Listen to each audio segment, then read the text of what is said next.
Hello, everyone. It's Mike Merker with episode 32 of People Solving Impossible Puzzles. And I'm joined here by Aaron. Aaron, tell us a little bit about yourself.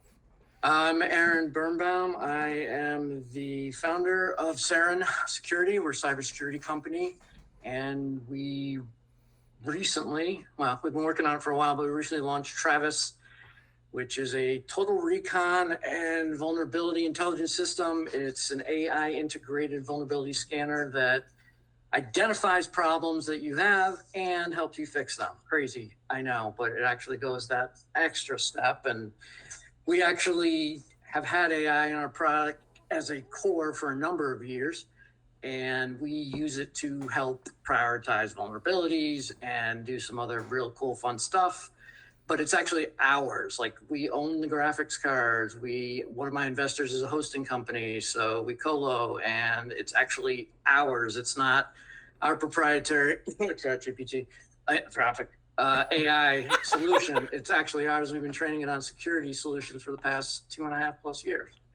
So other than that, I help people out when they need, and I'm a drinker of the podcast Kool-Aid with you, Mike. So there you go. Drinker of the podcast Kool-Aid. And the last time I heard drinking of Kool-Aid, it involved some rabbis and some funny hats. But I was told to delete that podcast Oh boy. episode. Well, that's a different story. Podcasting. You have your own podcast. Tell us about it. Yeah, pitch, plug it. It's about the working name is cybersecurity without all the jargon. It's basically for people that want to understand about security but don't want the NIST P47 of the K9er on every G46. I just made all those up, but you get the picture. I have done some work with the National Guard in Concord, New Hampshire, which has a great program called Cyber Yankee. And the first couple times I was over there, it was just acronym, anagram, whatever. And I'm like, I don't understand what language you're speaking. And when I speak, I want to make sure everybody in the room understands what I'm saying. So I tend to not talk down, but make sure that if someone does come up with a term or an acronym or an anagram or whatever, that everybody understands it. So I take the time to explain it. And that kind of pushed me towards, I wanted to do a show because I'm a little bit of a ham and I like to entertain and I like to educate. And I've done security awareness training, and I've found that if you're not edutaining, people just tune you out. So you gotta either have some kind of something to get people's attention. I try to be funny. Sometimes I succeed, sometimes I don't, but I keep trying. And I want people to understand that it's not this magical, mystical box of something that you need to pay $1 million. You can, even if you're a small organization, you got to have security, and there's some very low cost. There's some very, very low cost and solutions that you can do. And if you put up just a little bit of a block, most of the mean criminals will just go to the next person because it's easy. Brilliant. You're just on the tail end there where you said if you have a little bit of it, it deters, and that's I think of when it's like kind of like those Ring cameras or home security cameras. It's like if you have a camera, it doesn't even matter if it's working. There's a deterrence. There's always another house that doesn't have a camera. So that's security. It's funny, philosophically speaking, it's not even if you have good security, it's if you have any layer of security, then those bad actors, should we say, who, of course, there's always a-holes going around screwing everyone. So the minute you have some layer of security in any kind, it immediately is hands off or walk away. And how did you get it? You've always been in cybersecurity and information infosec? No, actually, it's funny because I don't talk about this a lot. It's my deep, dark secret, but I used to actually be in marketing. I used to do sales and marketing. And so when I see bad marketing for cybersecurity product, it sticks in my craw, I believe the phrase is. I don't like to see it because I know there's better ways that you can sell your product without scaring the bejesus out of somebody. You can say, look, it is a requirement in today's business environment, but it doesn't have to be like, oh, if you don't spend $1 million, you're going to be out of business and live it on the streets and blah blah blah blah blah blah blah. I try not to sensationalize it. Well, there's a big word for me this morning. But I had a company before this that was basically enhanced CRM. I don't consider myself a technical genius by any stretch of the imagination. I just had a product that I had built and I had an audience that needed it, and it worked for about 15 years. But 13 years in, we got attacked. And at the time, we had over 100,000 healthcare and financial records. Good God. Good God. So, it was not a good day for me. And with some exceptions, I really wouldn't like anyone to have to ever experience that, even as a business owner or a manager or anything. I mean, there's always a couple of people, but it was just a horrible, horrible experience. It was as if they had attacked my child. And so I had to understand it. I had to know what they did, why they did it. And I still remember getting the call and, hey, the website's down. I'm like, no, the website doesn't go down. I know enough about technology at the time, and I have learned more since, but we had backups, we had redundancies, we had failovers, we had, duplicate. And I'm like, no, I architected this. I know it can't be down. There's no way. And of course it was down, and it was, as I like to say, an underwear changing event. But it was horrible. You got all the one-liners. You got all the podcasty one-liners. An underwear changing event. Oh my God, I think my wife's probably listening upstairs. An underwear changing event. And so I got into cybersecurity because I had to learn how to do it to make sure it never happened. And I really liked the people. I liked the environment. I thought it was really cool. I'm a puzzle guy. I like to solve puzzles. And, cybersecurity for me is just a more advanced puzzle solution, kind of like writing code. But I don't like writing code. So you found a way to take your, should we say, marketing wisdom and then lead you to be now as a founder, as a build from zero to hero, and what's it been like in the trenches? You've been in the trenches. I know what that's like. If you've been there, it's a lot of climbing through dreck and dealing with people. The most frustrating thing for me, in completely all sincerity, is this. If I go in and I'm trying to help you, like I'm legitimately trying to help you, yes, I have to eat. So I do have to charge a fee for my services. However, I'm trying to help you. And when you push back on me, I kind of take it not offensive as, oh, you question my professional knowledge, but why are you fighting to let me help you? It's really very frustrating. I understand budget is always a concern. But I'm trying to help them. And it used to really bother me, but I can do what I can do. And there's one of me, and, I have people that I work with, and people work with me, and, it's a great environment. I love the community. It's very good about, paying it forward. And there are people that help me get started, because I actually started my business when COVID hit, right before COVID hit. The COVID businessnology. Oh, the timing of the COVID. And Mike, why do you do this? Merker, why do you do this? And I'm like, COVID. COVID. How did COVID shake and change your entire life? How? Well, the most significant way was my partner and I had some different ideas about the way things should be run, and she went her way, I went my way, and I needed to find a job and pay the bills and everything. And so I was walking through downtown with my wife. I live about an hour north of Boston in lovely New Hampshire. And we're walking through Concord, which is the capital. And I'm like, I see all these businesses, there's law firms and there's CPAs and there's financial services and there's banks. And I'm like, I'm sure they have an IT services person, and I really don't want to do that. But who's doing their security? And this is, 7, 8, 9 years ago. and they didn't get it. Like I went and I would meet people, I would do speaking engagements, I would talk to groups. And the biggest thing I learned very quickly was people weren't aware of it. And then when COVID shut down, it became a huge issue because so many people were working from home and they weren't following the same practices they would follow in the office in terms of secure practices and complex passwords and being in a secure environment that was secured for them. So I learned this, that security is all about trust. If you don't trust me, you will never let me help you. If you don't So trust true. me, you will never let me get access to your environment, which makes a lot of sense.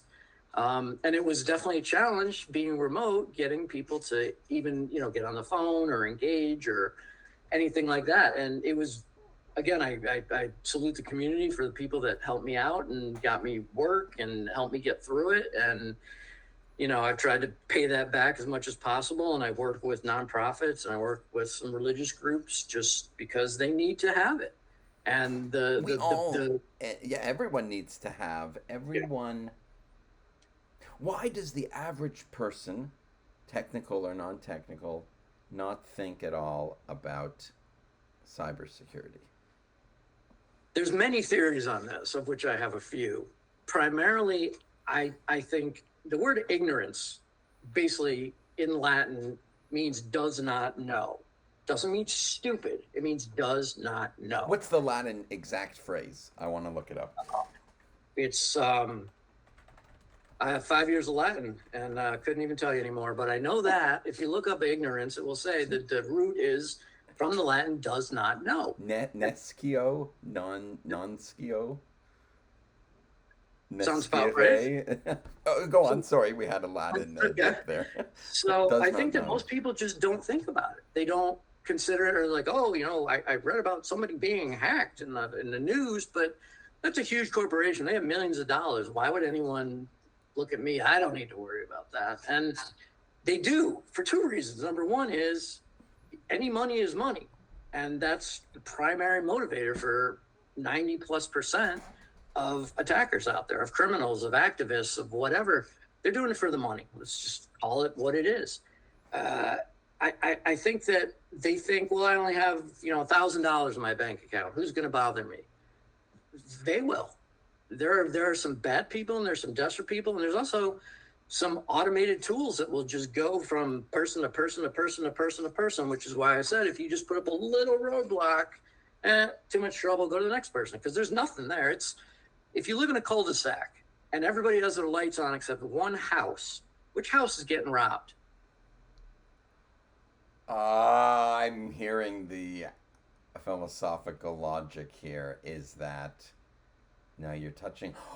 That's what's going on. It's that if you don't know and it's not in your frame of reference, Right. if it's not on your radar, if Yep. a business owner, I know quite a few I'm quite a sure. few business owners, small business owners, failing business owners, hang on for dear life business owners, and they always say, "Oh man, if I only had like another $200 to spend on Facebook ads, or if I Correct. only had, if I could only pay the supplier on time, they wouldn't Right. hate me so much." And then certain things don't come to the forefront of the revenue minus expenses equals profit equation. There's so much going on day to day that Yes. you forget to think about the security layer. There's so much to worry about. There's so many fires to put out that a person forgets about the protection layer of the business as a whole. And that gets skimped on. That gets Yes. skimped on. The website, that the $1,000 or $2,000 website upgrade, that does not get skimped on because that's the face of the business. That Right. marketing agency to do the videos, that does Sure. not get skimped on. The Nope. microphone for the podcast to be interviewed, that does not get skimped on. Hmm. The advertising budget, okay, that could go up and down, whatever. The payroll does not get skimped on. No, girl, shouldn't be. Take Hopefully care of not. your people. If you're watching this, take care of your people, because if you don't have your people, you're done. So take good care of your people. That's It's another topic. You're an advocate for holistic entrepreneurship and caring about all layers of the business, the people, the product, that we need to be honest and trustworthy. You are not one who's you are not shouting, plugging extensively your business. You have learned. You have been an employee, and now you're an employer, and you know what is what and who's who. You did not. You were not always an entrepreneur, and Nope. you have seen behind. You've seen both sides of the equation. Do tell. Do tell. Tell about this. I've worked for a number of different companies. I've had more jobs than most people. I've done everything from mall Santa Claus, ice cream man, selling knives, working as a checkout guy. I've done everything in a restaurant bar except cook. I've been working, I started washing dishes when I was 16, and I worked through school, and that's you work. And that is the work ethic I was brought up with. You want something nice? You don't put it on a credit card. You go save your money and then you buy it. But that's how I was brought up. But my father was a physician in way upstate New York. Well, not way upstate New York, outside Syracuse, New York, for those of you watching. And my father was the first doctor to pay his nurses a salary and not just hourly. Interesting. Interesting. Interesting to echo that, to say that again. To pay the first He doctor to pay his his nurses nurses a a salary salary, like a serious employee, not just a service provider. Interesting. as Interesting. What's the opposed difference? to Let's unpack that to those who so are new to the difference between a service provider, hourly, a consultant, versus an in-house employee, like who you are to know their name and pay them a yes. salary. So at the time, nurses were paid hourly. You worked 5 hours, you got paid 5 hours. You took a day off to run an errand or be with your family, you didn't get paid. And my dad didn't think that was right. And so the nurses that he had were with him for 40 plus years. Two were at my wedding. I mean, they're family. That's Mazel business. tov. You deal with these people. I mean, if you think about it, you probably spend more time working than you do with your spouse. So the people you have a relationship with at work, you're spending more time with them than your spouse, sometimes your children. So they better be happy. And yeah, could he have made a couple extra dollars a week off of each? Yeah, but you know what? Like those women would walk through fire for him. Honor your people. When you have staff, Pay him part more. time or full time, we should. That's where That's where money needs to go. Money Yep. needs to go there because that is the best investment. The best investment are the people whose livelihood depends on that founder who founded the company, or the owner who owns the company.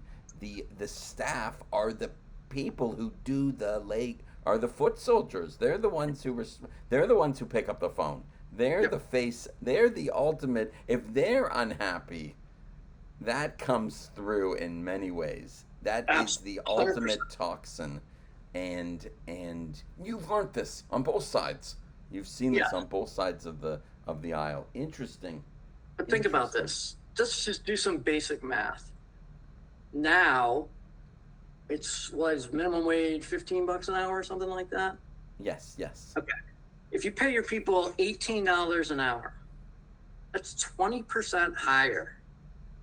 And it's $3, it's $100 a week. To not And have people want to steal from you, to take office supplies, to show up late, to do a piss poor job, because if this job doesn't work out, they're going to suffer financially. And the fact that you're paying them 20% more than the, bare minimum, and that's an example, but it doesn't cost you that much, and you will get it back 100 times, because again, who's going to risk that, and who's going to risk, that's a positive environment. We've all had jobs where we go, oh God, I don't even want to go into my job, much less I can do it. I'm like, And oh, if another day. Oh, I'm gonna kill someone. Yeah, exactly. But if And you're like, hey, you know yeah, what? I'm going into a job where people are happy, they're being well compensated. God forbid you buy a pizza on a Friday or give them a bonus at the end of the year. those people are your lifeblood. And if you take good care of them, they will take good care of you. When I talk about security awareness, I always say, if you can't personalize it, it won't sink in. If I say, look, me and Mike, every Tuesday, we go and we have a bite to eat and a beer after work. Okay. If my company gets attacked and suffers a financial loss, maybe Mike has to, or maybe I have to be let go because we don't have the money anymore. So I don't have that time with Mike anymore. So if I want to keep that safety, that security, that fun job with good people, I will make it a point to use multi-factor authentication, that I will have a complex password, that I won't do, hopefully, silly things that could allow someone to take advantage of it. The thing that kills me is you see fourth generation businesses closing their doors because they got hit with an attack. One attack. Yeah, let's get into the crux of the matter here is that what really happens when there's an attack? What happens on the It ground? it depends. The stereotypical, the one you hear about the most is 90% of the time somebody gets an email and it looks like a office password reset or a Netflix credit card expiration thing, and someone clicks on the link. And when I talk about this, I've been doing cybersecurity for over 10 years now. And I always say this, I've clicked the link, and I probably will click the link in the future. These criminals are incredibly savvy. They have enormous resources. Now they have AI, which is unfortunately a game changer in a number of different ways, but they're able to create really good emails. There's no more bad spelling or grainy pictures. It looks real. It's written real. The links for most of it are actually real. It's the one where they say, call this phone number or click this link. And like I said, I've done it. I admit it, because everyone has. And if you say you haven't, I question you. I get emails all the time. I'm clicking all sorts of links. Yeah. What are some of the red flags that we really need to be looking out for when an employee is going to be clicking on a link? What are those? How can we alert ourselves? Here's the thing. I have a long story about this, but if I'm Yeah. hired to attack you, to test your systems, ethical hacking they call it, or white hat hacking, I'm going to try at 4:30 on a Friday. Yes, it's always that. It's always the 4:30 on the Friday. Honestly, and why is that? Why is that? Because people are looking for the weekend. They've already mentally checked out. They just want to hurry up and get out of there, or they're just done for the day, or they're done for the week, or they're looking forward to the weekend. So mentally, they're not as sharp, and it's almost a joke, but it's not, because that's when it happens the most. 3-day weekends, they're awesome, because if I hit you Friday, you're not even coming back for 3 days. You won't figure it out for at least 3 or 4 days.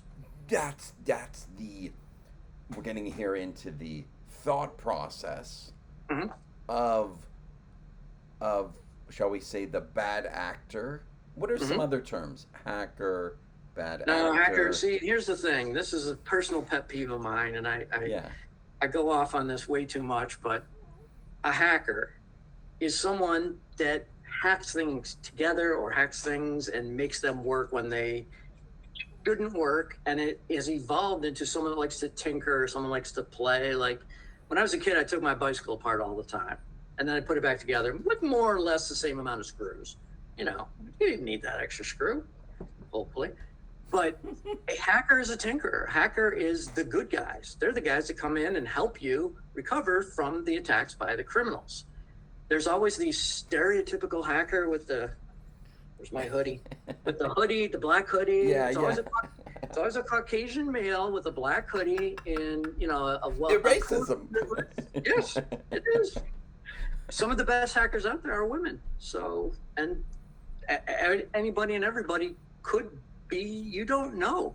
That's one of the things about the anonymity of the internet, is you don't know who it is. And the media has made this a male Caucasian, 20 to 30-year-old person that is, I'm in. And it's funny if you any movie is always like, all right, we're in. And that's never that doesn't happen. It's such a freaking Hollywood annoying cliche. It bothers me. But most of the hacking, if you will, Yes. that's done is done by people like me that want to help people. So we test your systems, and that's one of the things that precipitated the development of Travis was it's if you hire us, we'll come in, we'll poke holes, and we'll show you where your weaknesses are, and that's great. But then what? What do you do then? What What's do you next? do then? And interesting, and getting deeper into it, as we were talking about with like Friday 4:30, a person checks out, an employee who's been working the same job for 5 years, 10 years. That's a weak spot. Yep. Shall we say the exploitation, the bad actors, the people who's The criminals. these are criminals. Let's get the word straight here. These are criminals. Yes. The goal is to protect yourself from them. We're not to go after them. We're not the Batman. We're not Ghostbusters here. We're not vigilantes. Our goal is to protect ourselves. Is it a worse crime to? Is cyber? I don't know. What could we call them? This type of crime is cyber crime. Is a cyber criminal different than a robber? Different than a thief? It's kind of the same. A thief is someone that's going to steal something from you, right? So in that case, it's absolutely the same exact thing. The motivation for a criminal may be different. It may be they need money to eat, live a lifestyle, or they have an addiction issue, chemical dependency. That tends to be more physical, what we'll call physical crime. Physical crime, yes. Okay. And online crime is the same thing. If I go rob a bank electronically or I put a mask on and walk into a branch, it's the same thing. The problem is there's two problems from my perspective. Number one is attribution. How do you know who got you? How do you know who got you? Which is the attribution layer of cybercrime. How do you know who got you? That's right. If there's a camera up and a guy robs a convenience store with a gun, then there's video evidence of a person. He or she may be wearing a mask. They may have gloves on, so there aren't fingerprints. But there is at least a video record, which may not reveal their face immediately, but there is some evidence of what had to be at this time, at this place, that the police could recover. In cybercrime, what evidence is there? It's a different ballgame. Well, here's the thing. The second part of being aware of security is maybe they're not going to get money out of you, but they're going to take over your computer and they're going to use it to attack someone else. The fear is not money from a register or stolen goods. This is a different ball game. This is, we have your client list, or we have 1 million records from a major healthcare provider, or we have medical records, or psychological, or you hack a therapist's computer, and we should also reclaim. So the word hack has changed over recent years. It's almost grown into a positive connotation where you're hacking this. A person's learning about media, so they're hacking media. Right. What's the verbiage now for the cyber criminals if we can't say hackers?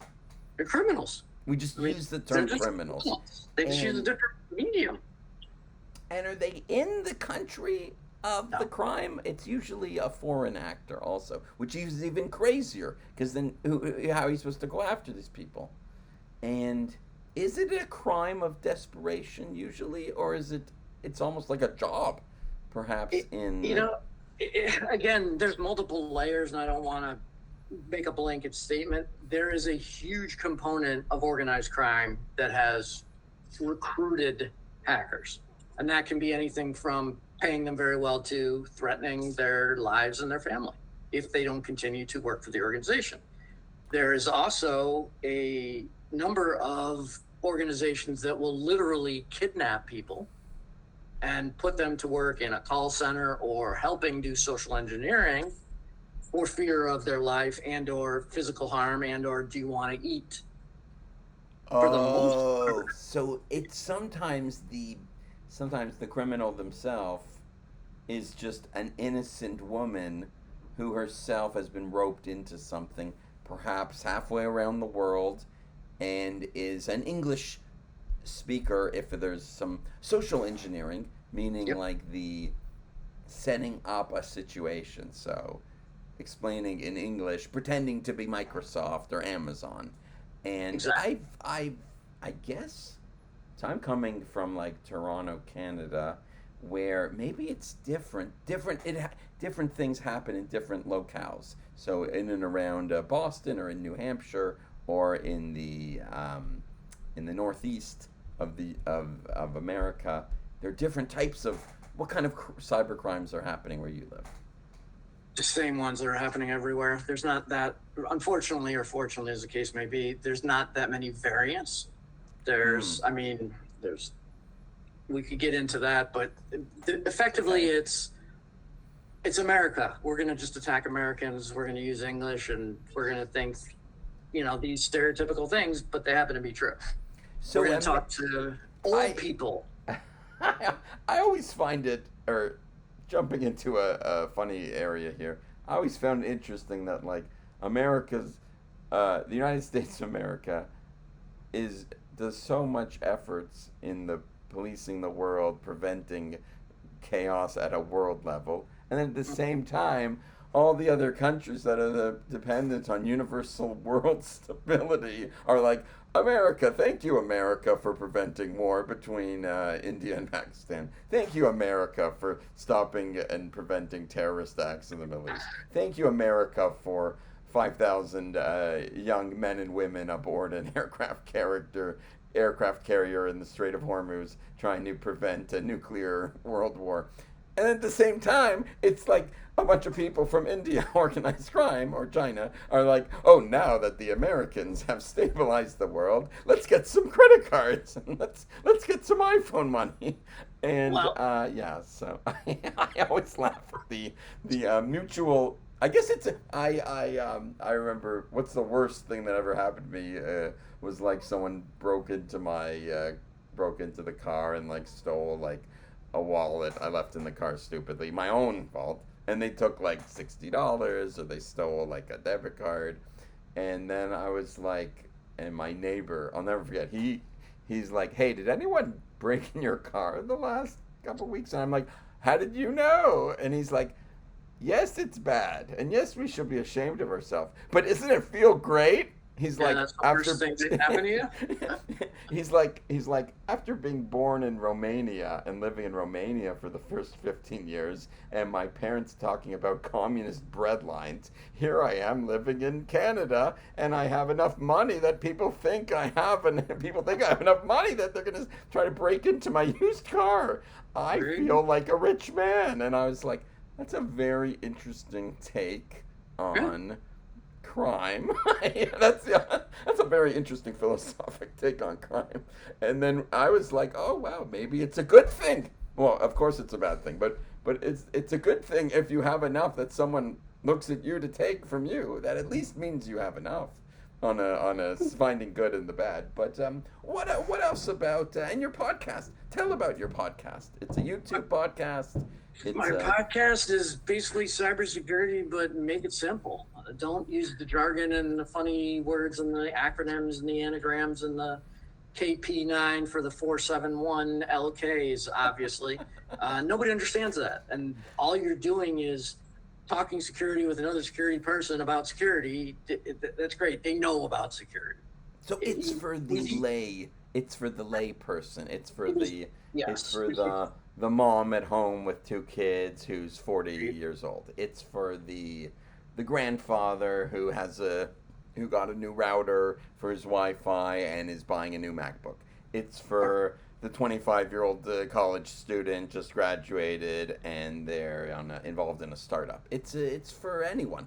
It's for It, you're not targeting a certain audience like no, founders for founders or nope. marketing people talking about marketing. You're doing a broad ABCs, no jargon. It's a jargonless It's podcast. jargonless. And what how long have you been doing your podcast for? About 3 weeks. That's a week more than me. Okay. Amazing. I think you have more episodes than me, so.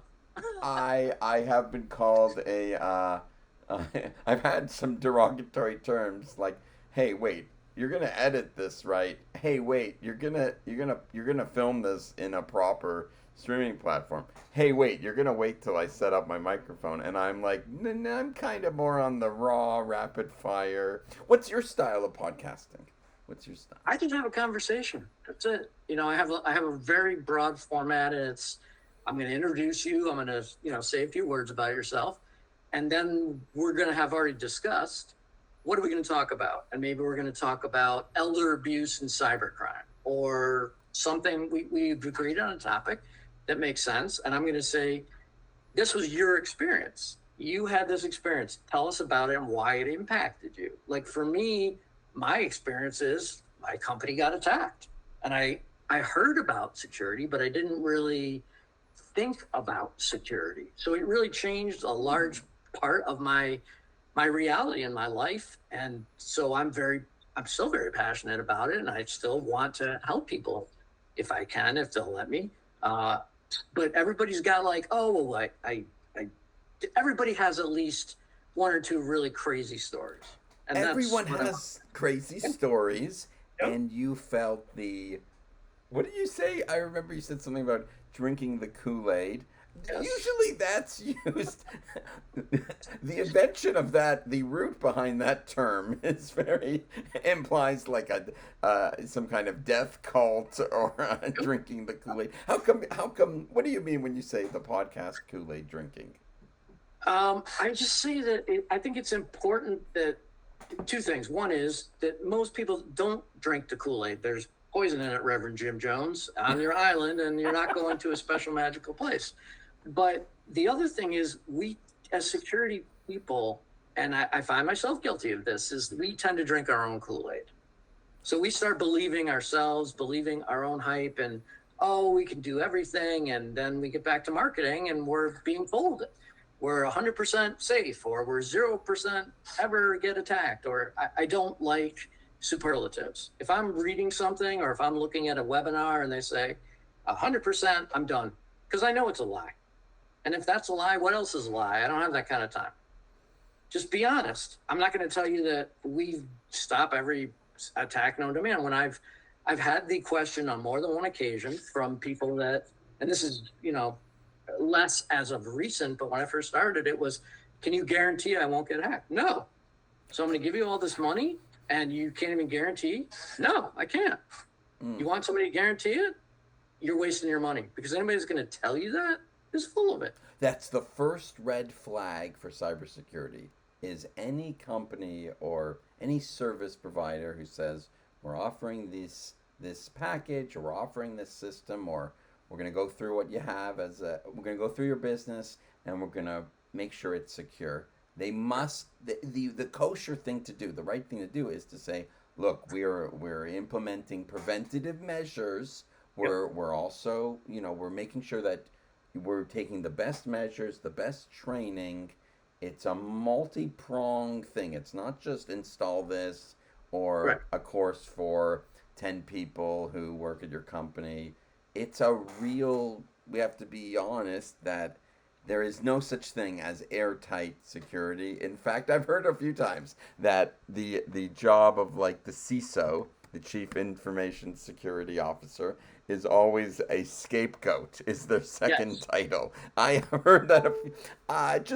I'm not a Yeah. cybersecurity guy, but I've heard that about 10 times across If different the people. organization gets breached, you got to blame somebody. And the average tenure for a CISO, and I don't know if it's Fortune 1000, global, whatever it is, but is less than 2 years. Less than 2 years, because whenever there's a problem, they immediately go, "Oh, we hired someone. Their sole job is to do They this." If Yeah. anything happens, point the finger. Oh, so as chief information security officer, or the security, the person hired to do security, or the company that provides security services is always what's the saying? It's always like an inch, 1 foot over the Yep. cliff, held out the Yep. window. What I have all these. Heard all the stories of like rappers being held out windows to sign contracts or whatever. Yeah. So basically, that's the way it is. And Well, you're up in Canada, right? yeah, yeah, Your people have a fondness for a sport called hockey. yes.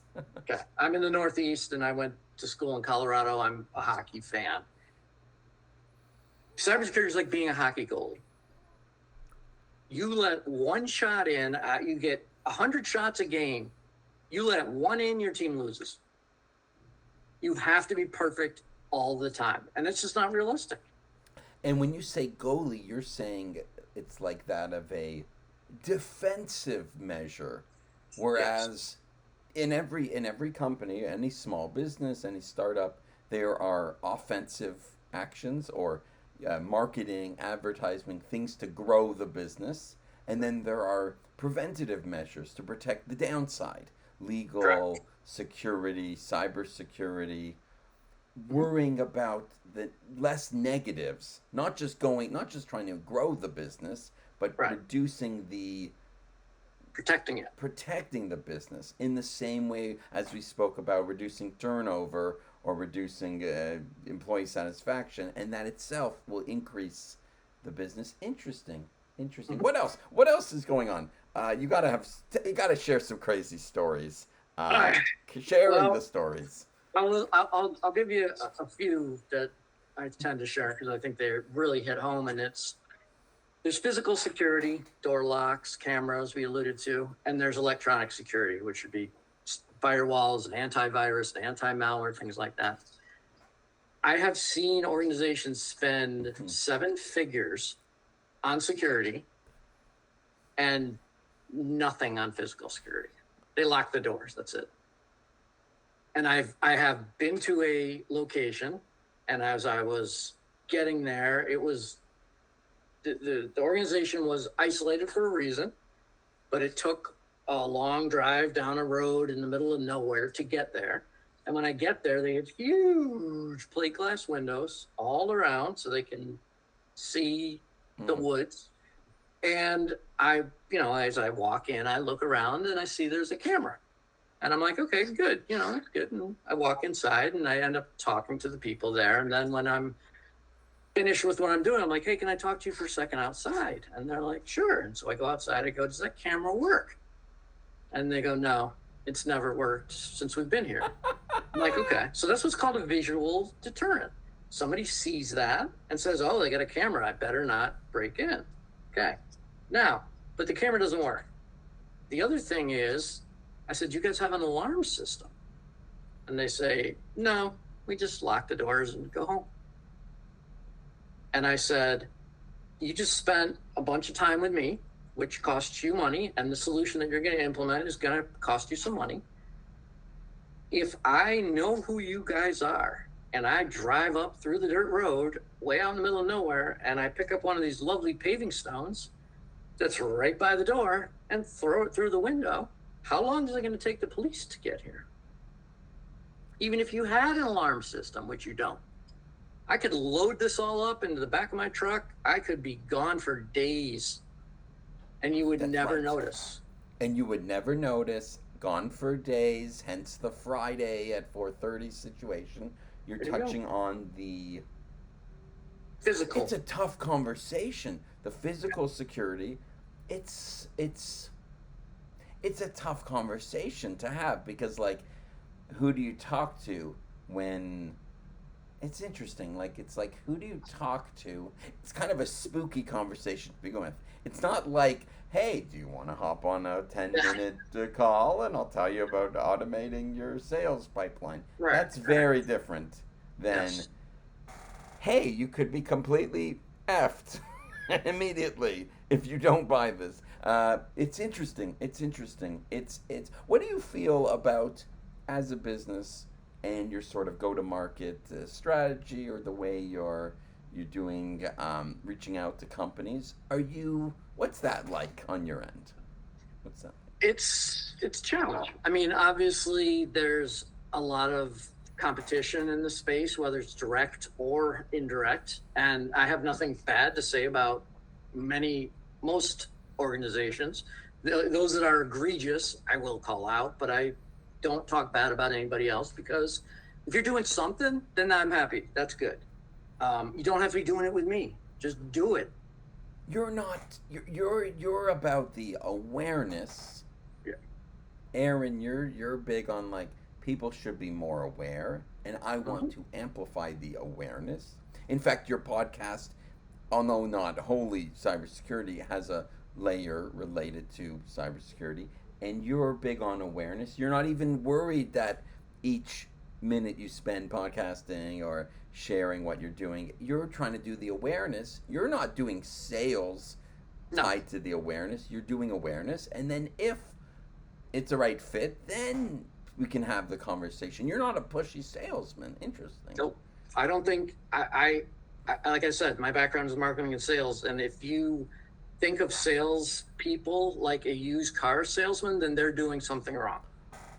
How If you're should not we sell? providing How should we do sales in 2000? I'm helping you. I'm here to benefit you. I have a product or service that can help your need. But in order to sell you the product, I have to understand, what is your need? What is your pain? What do you need? Because guess what? I've gone into meetings and I've said, I can't help you. You I just can't. explicitly say that it's not a fit, or there isn't what I do not wish to gain. You're not one who tries to squeeze a deal from every No. situation. You No. are interesting. I You look should at it talk to like some people I know. You I look should at it like talk to some- healthcare. You don't go to your doctor and doctor says, hey, we have this great pill and it'll do this. Your doctor says, what's wrong with you?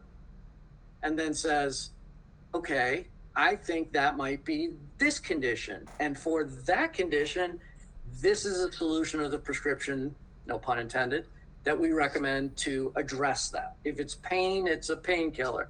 If it's, arthritis, it's an anti-inflammatory, or whatever it may be. You don't think your doctor's a salesperson, but they are. They're trying to find a solution for you that's going to help you, and you're paying them for that service. That is a salesperson. Oh, you're talking about sales in sort of the listening to these. How should we sell? You're saying that we should listen attentively, not waiting for our turn to talk, not pushing anything.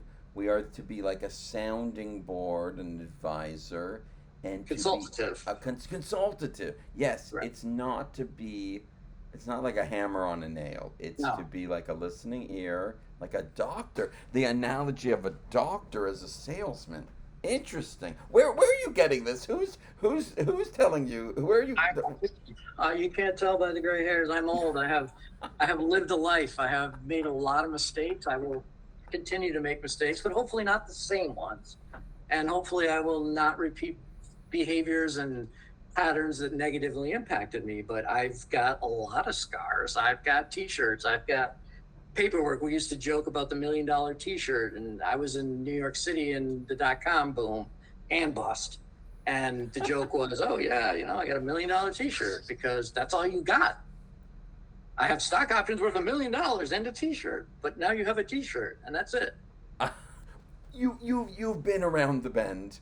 I've been around the bend. You are. And what would I always try to ask this people? What would you say to a younger version of yourself? What would you say to the Aaron of 20 years Are ago? an idiot. That's what I think. You are an idiot, and make sure you don't let your wife go, even if you ever thought about it, but you didn't because you love her. I would say this: you're going to make mistakes, and you're going to trust people, and people are going to take advantage of that. And you can try to change who you are, but just be a good person, be who you are, and do the right thing. And at the end of the day, it all works out one way or another. It all kind of works out. I'm not dead. I'm not maimed. I don't have any huge crippling situations that I can never recover from. And the other thing is when I was in New York, a lot of my friends are in finance and they made a lot of money. And I get it, but I don't get it. Like I like to have nice things. I like my wife. I like to keep my wife happy and my daughter happy, and I like to buy gifts for my friends. But if money is your motivator, then just go work on Wall Street. Just go work on, again, you can make all the money you want and you can live that life. I never really wanted that life. Money is not the sole thing that motivates me. It doesn't get me out of bed of, oh, cool, maybe someday I can have a Ferrari. I don't really want a Ferrari.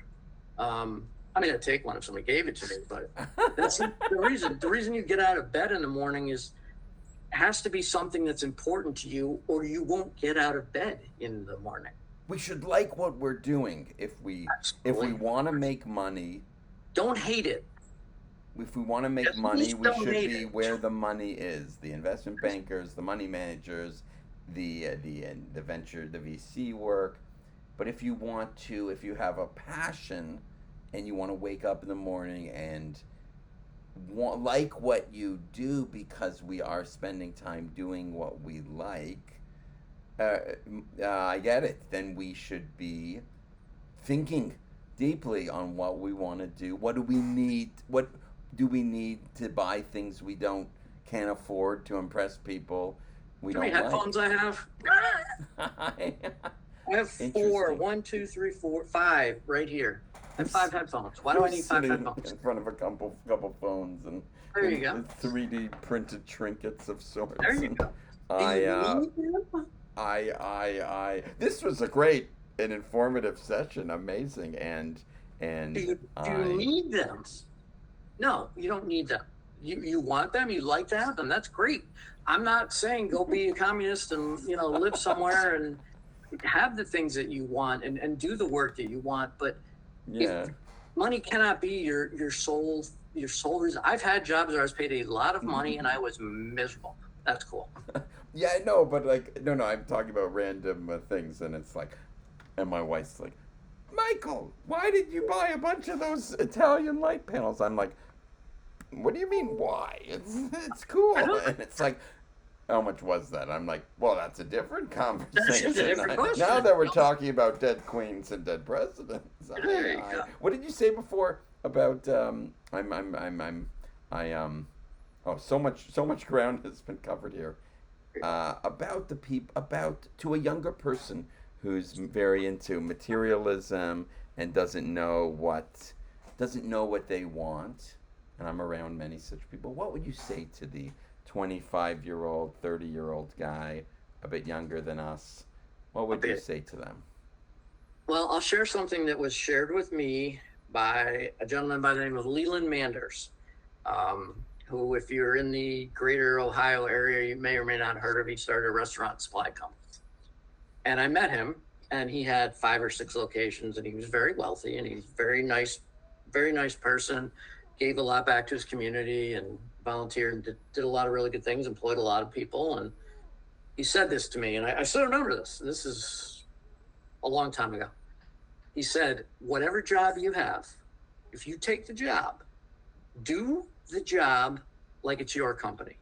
So if there's a piece of trash on the ground, pick it up. And when you're supposed to be at work at 9, be at work before 9. When you're supposed to stay till 5, stay after 5.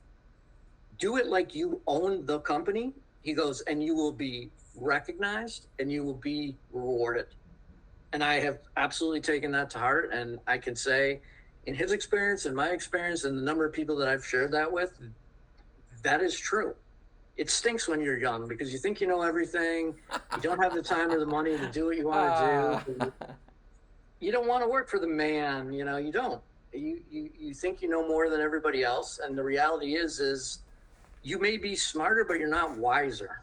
And that's a big problem with a lot of people. If you have access, as a 25-year-old, you have access to some of the greatest tools and technology in the history of the world. You can learn anything about anything. And what do? You watch cat videos. You can be smart but not wise. Yep. And that's so interesting. That's so interesting. And how come the young and dumb? How come the innocence of youth? Why is it that yes, someone's like, I know everything about this. I'm like, you're 21 years old. Right. You just finished like college. you Maybe. you don't know everything about everything, and it's like, I could run a great company. Why did the investor give me $500,000? I'm like, we spoke about this, John. We spoke about this 5 times. I told you, I'm 42, you're 21. There's a lot of things you don't know. And he's like, you don't like the product? I'm like, there's more to investors than a product. Yep.